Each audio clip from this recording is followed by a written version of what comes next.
Assalamualaikum warahmatullahi wabarakatuh. Halo para penggemar dan pecinta serial Hindia para Mapatar Sri Krishna dimanapun kalian berada. Selamat berjumpa kembali bersama dengan Mimin. Kali ini Mimin akan membahas alur cerita para Mapatar Sri Krishna yang nampaknya akan semakin seru dan semakin menegangkan. Namun sebelum lanjut, bagi kalian yang baru bergabung dengan channel ini, jangan lupa untuk like, komen, dan subscribe-nya serta nyalakan lonceng notifikasinya. Sebelumnya Mimin ucapkan terima kasih. Terlihat di adegan sebelumnya di mana Kanha di dalam lingkaran api. Putna pun melihat dan tersenyum licik dan sinis ke arah Kanha. Kini dia bilang kepada Kanha, "Kanha, kamu sudah waktunya mati. Dan anak ke-8 dari Depaki pun akan cepat meninggal."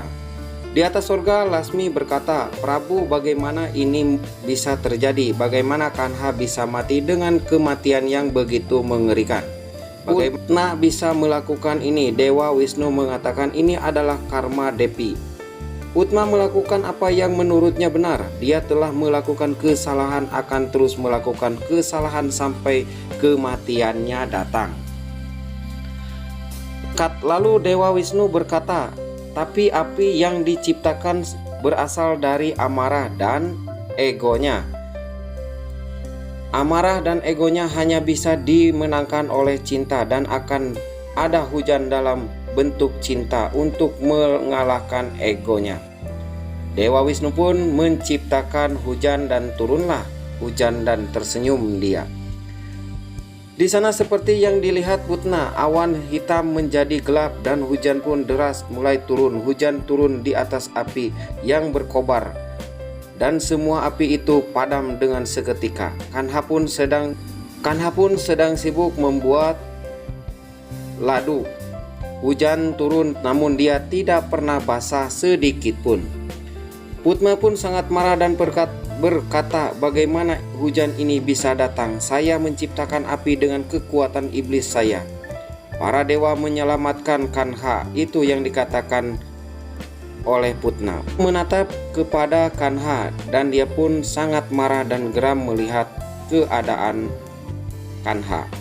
Lalu dia kembali ke Rohini dan ke Kanha membuat lado dan mengatakan, "Saya membuat ladu." Kanha kemudian berkata, "Mari kita memberi tahu siapapun resep untuk membuat ladu ini, karena hanya aku yang akan memakannya." Tersebut.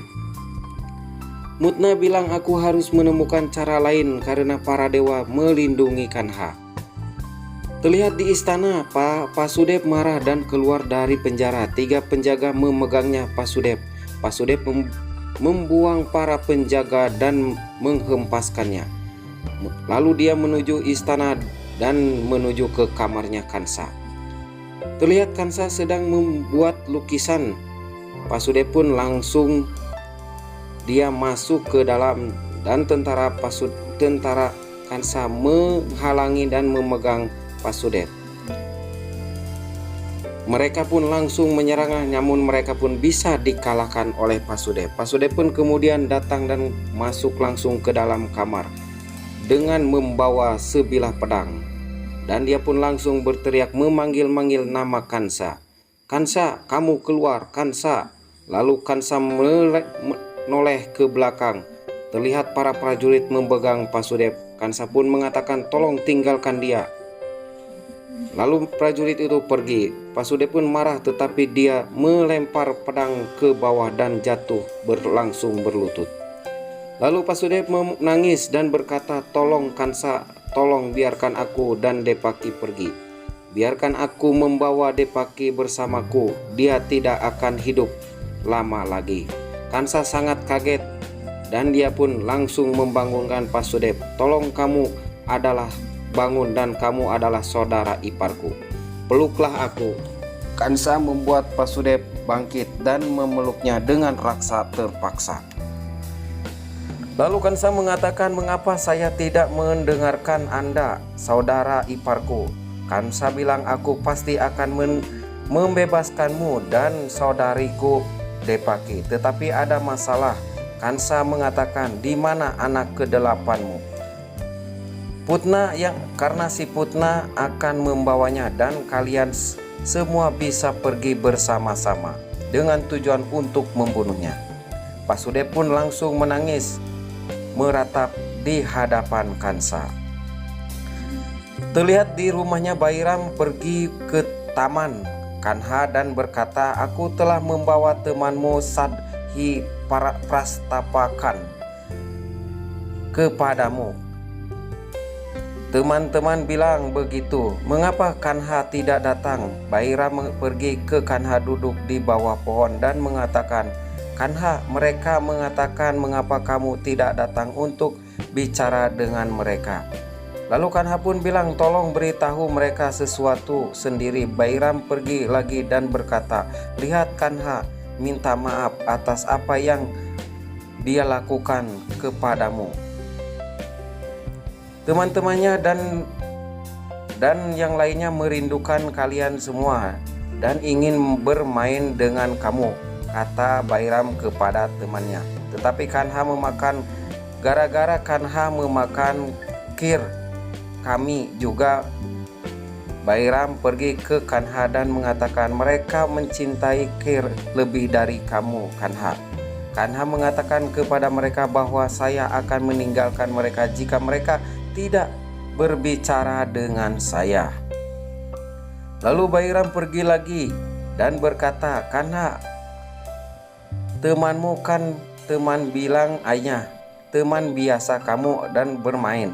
Bairam berkata, "Lalu apa kamu ingin Kanha meninggalkan mereka?" Teman bilang, "Tidak, Kanha adalah teman kita." Bairam kemudian masuk ke tengah dan berkata, "Apakah kamu teman Kanha?" Teman-temannya pun bilang, "Ya." Bairam bertanya kepada Kanha, "Apakah kamu temannya mereka?" Kanha pun bilang, "Iya." Bairam mengatakan, "Mengapa saya mengambil pesan dari kalian dan harus pergi ke sana sini? Kalian semua bicara sendirilah." Bairam langsung pergi karena dia merasa jengkel dan marah. Kanha mengambil bola dan pergi ke teman-temannya dan berkata, "Teman-teman, mari kita bermain." Teman-teman pun daripada sedih, Kanha mengatakan, "Melihat teman kamu bisa tetap sedih padaku, tetapi setidaknya kita bisa bermain bersama." Lalu mereka pun bilang, "Itu benar, kita bisa bermain." Semuanya mulai bermain dan Kanha pun bilang, "Aku punya kir buat di rumah."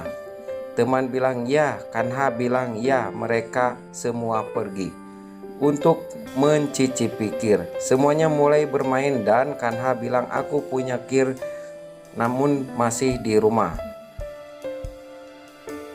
Terlihat di rumah Bairam memberitahu Yasoda bahwa Kanha membuatnya berlari ke sana kemari dan karena Kanha kakinya merasa sakit. Jadi dia telah memutuskan mulai sekarang untuk tidak mengambil pesan siapapun untuk pergi ke sana ke sini. Bairam pun duduk dan berkata, "Aku tidak akan bicara dengan Kanha." Tidak lama kemudian Kanha datang dan membawa sepiring ladu dan berkata kepada ibunya Yasoda, "Aku membuat ladu ini untuk diriku sendiri." Bairam melihat ke arah lain dikarenakan dia masih marah kepada Kanha. Kanha bilang, Aku tidak akan memberi siapapun laduku ini." Bairam mengatakan, "Biarkan aku tidak diberi oleh kamu." Namun Kanha tidak ada yang menginginkan anaknya.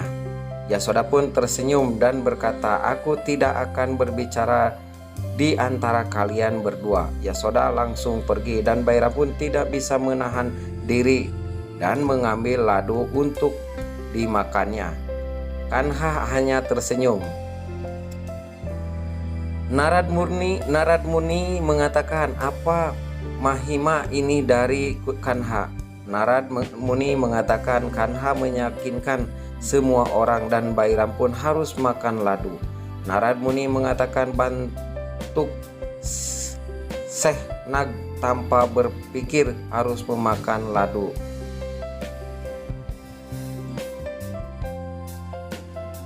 Dewi Lasmi tersenyum dan berkata, Narad Muni, mungkin Bairam mendapatkan ladu, tetapi karena selalu mendapatkan apa yang dia inginkan. Raja Wisnu selalu melakukan apa yang dia inginkan, kata Dewa Lasmi.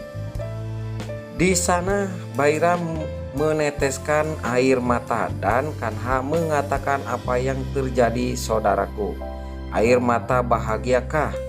Makanan lebih banyak ladu ini. Bairam mengatakan, tidak Kanha, ladu ini sangat pedas. Bairam lari untuk mengambil air.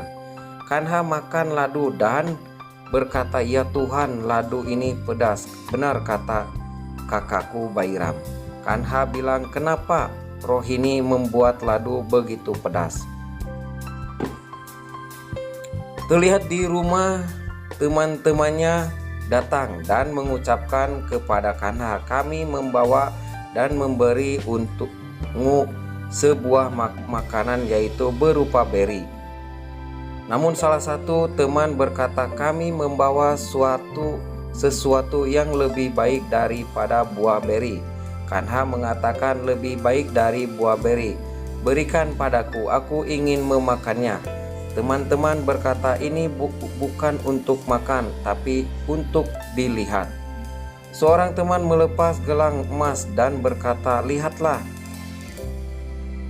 yang kami bawa ini. Kanha mengatakan, ini kayaknya